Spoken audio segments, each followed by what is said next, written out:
Yes,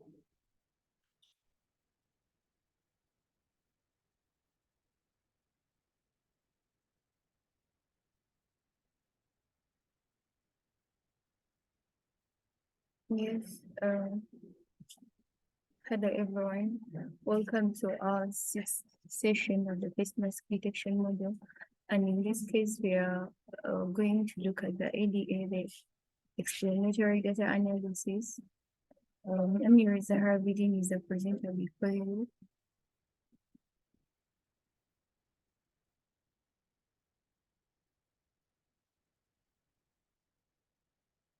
And first of all, we shall start with looking at the heat maps. When exploring my data, I had to look at the heat maps, whereby the heat maps are, first of all, they are extracted from the coloration matrix, and they are extracted from the coloration matrix, and a heat map represents these coefficients to visualize the strength of the variables. In other words, it's going to show how the variables are distributed throughout the data set and their strength, and it is usually in colors or in color form. And here is the heat map I generated for my model.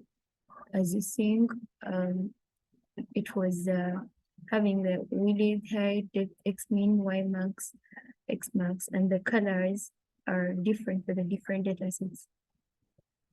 Then the coloration matrix is a table showing the coloration coefficients between the variables. And in this case, we had three variables, which variables were the with mask, without mask, with weird mask.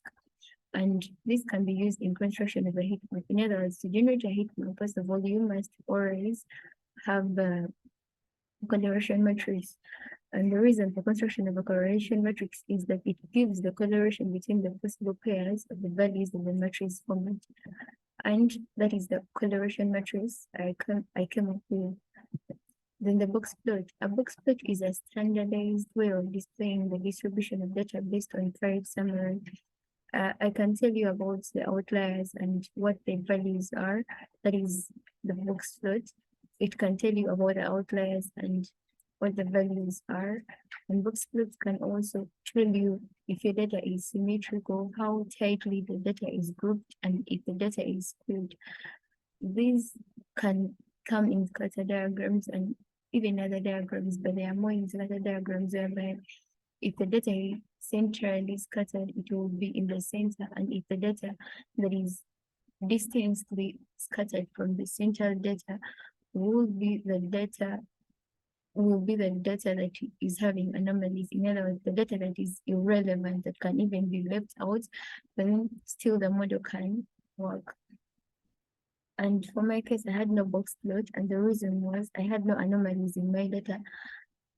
And since all the data was settled in one area, in other words, all the data was relevant, and therefore, even if I could have plotted the box plot, the data was also that in one area. I had no anomaly, whereby anomaly, these are the rare cases that can happen. For this case, it's very rare to find, in case I have 3 variables, it's very rare to find,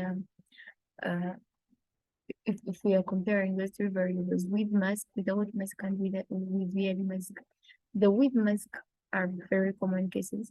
Weird masks are very common cases because people can put on a mask and it left out with the nose, as seen earlier before when the disease of COVID-19 was rampant.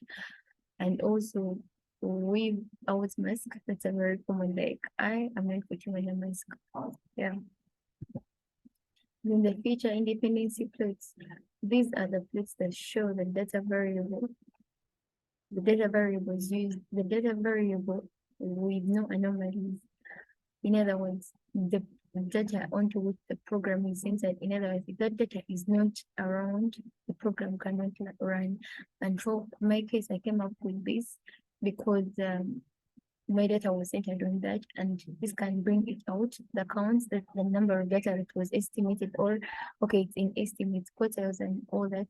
Then when this mask with mask had the biggest number of counts, without mask had to put and the maths had to come next, because the cases are common but not very many. So that's how the data was centered. In other words, that's how I came up with my feature independence. But feature per feature, feature per feature.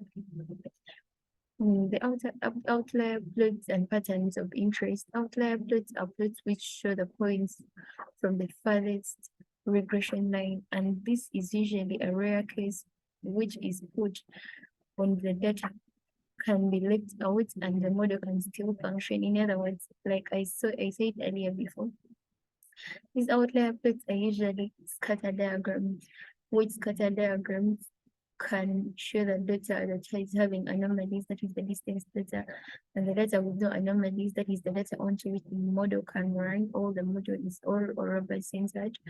And for my case, I had no regression model, or I had no the outputs and patterns of interest. Since the patterns of interest, that is the main data, and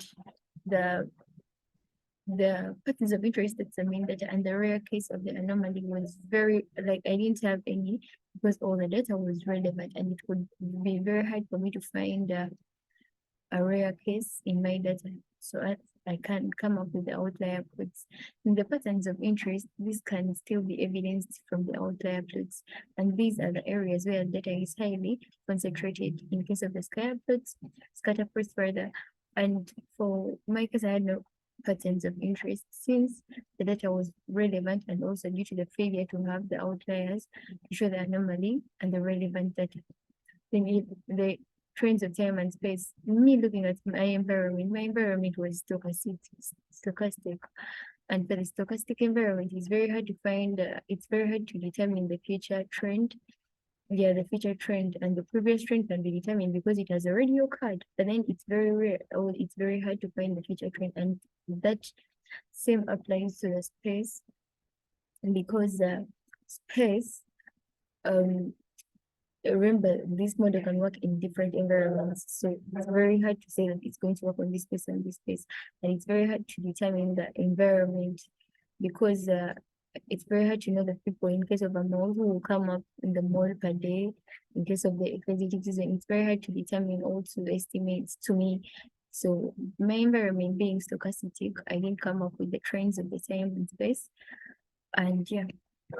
Then exploration and data cleaning. I had to clean my data in two levels and classes. I had three classes, which was with mask, without mask, and with weird mask, and removed the excessive images for quick training of my model, and also the null values as well. Then splitting of the data into validation, test, and train. Here I gave three classes, including with mask with 3,231 images, without mask 715, and we had incorrect mask 123, as earlier seen in the dependency plots, as I was giving the counts to these variables. And those are the code snippets of how I had to split out my data. That's the code snippets. Then the validation snippet was that then fitting the initial model.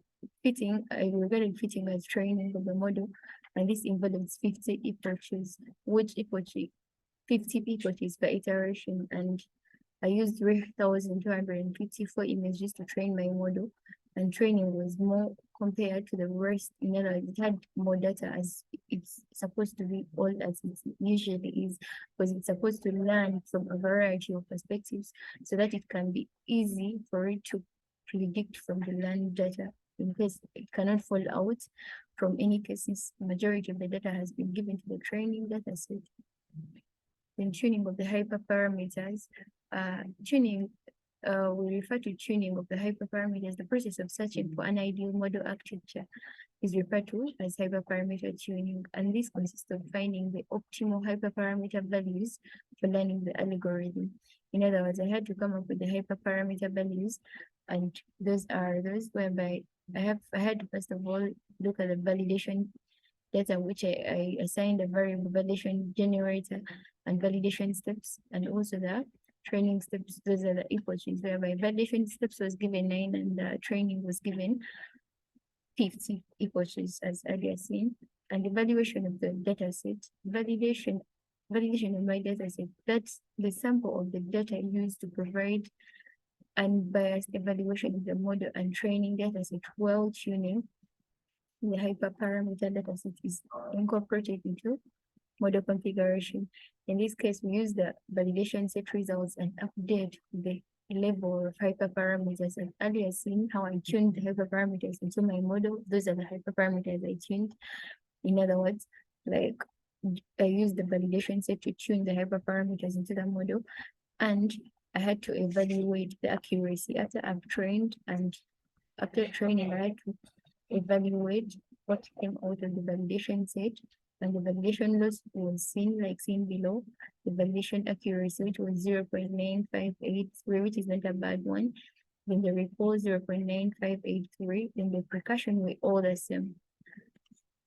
Thank you for listening, and like, share, and comment. We stay the hard reading.